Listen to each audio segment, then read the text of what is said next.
जय गणेश।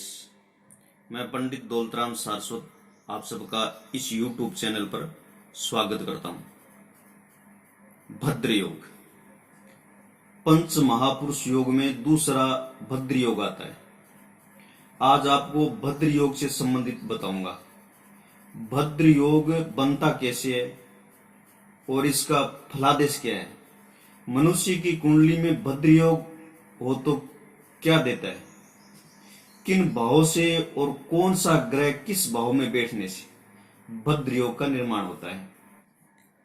मिथुन राशि का और कन्या राशि का लगन में बुध बैठ जाए, चौथे भाव में मिथुन राशि का कन्या राशि का अगर बुध बैठ जाए,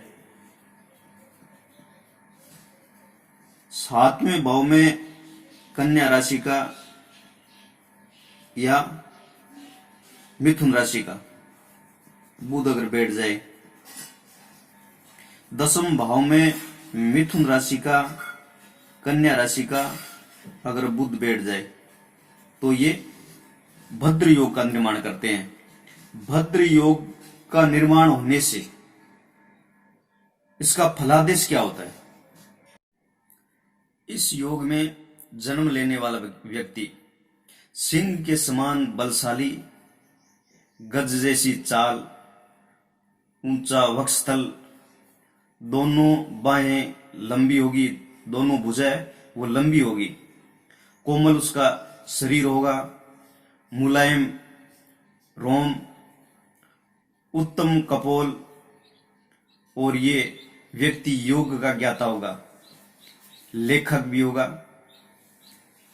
इसके शरीर पर शंख, तलवार, हाथी, गदा, कमल के चिन्हों से अंकित होगा। इस व्यक्ति की वाणी उत्तम होगी और अति बुद्धिमान होगा, शास्त्र का ज्ञाता, धैर्यवान, घुंघराले बाल, ऐश्वर्य को भोगने वाला। इसकी उम्र शारदा मसीदिम 80 वर्ष तक जीता है। भद्र योग का भावार्थ क्या होता है। मंगलकारी, कल्याण करने वाला, सभ्य, सुशिक्षित। लगन भाव में भद्र योग का निर्माण हो रहा हो तो इसका क्या फल है। शरीर सुंदर होगा, चाल धीमी गति की, सहनशील, विवेकशील, सलाहकार, सबके साथ अच्छा उचित व्यवहार करने वाला, अपने जीवन को कुशलतापूर्वक जीने वाला और दूसरों को भी खुश रखने वाला। कवियों में श्रेष्ठ कवि, प्रिंटिंग प्रेस चलाने वाला, लगन को उत्तम फल देने वाला होता है। चौथे भाव में बैठा हुआ बुध मिथुन राशि का या कन्या राशि का, ये भद्र योग का निर्माण करता है। चौथा भाव भूमि से संबंध रखता है। बुध का काम है राइटिंग, लेखा जोखा रखना। बुध यहां पर बैठा है अच्छी स्थिति में तो व्यक्ति को पटवारी बनाता है। भूमि का काम, भूमि का नाप तोल पटवारी रखता है, पटवारी के पास रहता है या गिरदावरी की भूमिका निभाता है। दूसरा, भवन का नक्शा बनाने वाला या कोई भी किसी प्रकार का नक्शा बनाने वाला हो, या पत्रकार बनाता है, या कवि, ग्रंथकार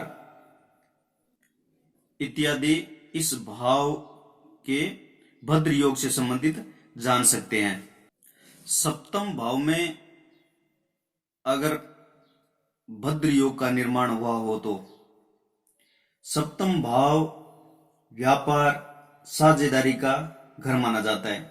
इसलिए इस योग में जन्म लेने वाला व्यक्ति बही खाते का काम संभालना, लेन देन का हिसाब रखना, मुनि बैंक में कैशियर की भूमिका निभाना और व्यापारी भी बनाता है। दाम्पत्य जीवन सुखमय व्यतीत करता है।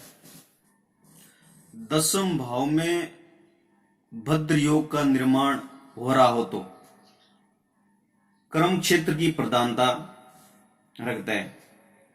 राजकोष का अधिकारी, मैनेजर, वकालत करने वाला, पत्रकार, लेखक, प्रकाशक, व्याख्याता, न्यूज़पेपर संपादक, राजदूत, व्यापारी, कविता का रचयिता, कहानीकार।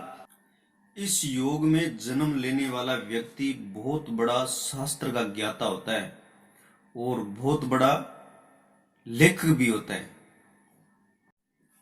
भद्र योग तभी सार्थक सिद्ध होगा जब बुध पूर्णतया से बलवान होगा। अगर ये अस्त है या पाप ग्रहों से युक्त है या क्रूर ग्रह से युक्त है, क्रूर ग्रह इन पर दृष्टि डाल रहे हैं या पाप ग्रह इन पर दृष्टि डाल रहे हैं, तो भद्र योग के फल में न्यूनता आ जाएगी। पंच महापुरुष योग में भद्र योग में जन्म लेने वाले ज्यादातर व्यक्ति कवि या लेखककार बने हैं। उदाहरण तौर पर बताता हूं मैं, विनायक दामोदर सावरकर जी, लाल बहादुर शास्त्री जी, दीनदयाल उपाध्याय जी, कुमारी सरोजबाला इत्यादि बहुत बहुत महान पुरुष ऐसे उत्पन्न हुए हैं।